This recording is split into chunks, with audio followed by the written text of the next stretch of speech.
Depressed people have different thoughts and physiology than people that aren't depressed. And anxious people have different physiology than people who aren't anxious. For every thought you have, it's just like little valves and ducts open inside your body and squirt out different things. Every one of you, whatever you're thinking right now, your body is doing different things inside than the person next to you, unless you're thinking exactly the same things. And then it'll probably still be different if you had a different baseline. Does that make sense? And that's why you hear people say that attitude is a big part of recovery when you get in disease or injury. With cancer patients, my training was in clinical psychology and behavioral medicine, and I worked with chronic populations, and I guarantee you, I would have cancer patients back in the day. I would give them a blank piece of paper and colored pencils, and I would say, okay, I want you to draw your disease for me. Just draw your disease for me. And some of them would draw these horrible looking alien monsters with big teeth and all of that. And I'd say, okay, now draw your defenses for me.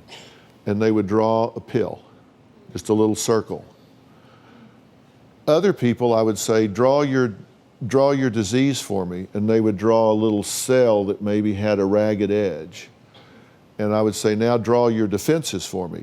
And they would draw like a big building with beams coming out of the top, and somebody standing up front with MD on his chest and a cape flopping in the back, and they saw it completely different. Who do you think lived longer? Who do you think beat it more frequently? Those people that had the ideology of power over their disease did better than those who had the ideology of the disease power over them. And so I spent a lot of my time getting these people to think this way instead of thinking that way, and it made a huge difference. So, I mean, the physiology and thought correlation is very, very important. And you can see with her, she's got this bottled up so much that she's starting to do this. Well, you got to let the pressure off somehow. So, and her enthusiasm is underwhelming, but we'll as soon as she sees the first relief, she'll go, oh, and then take the next step and the next step and the next step. So that's what we'll do.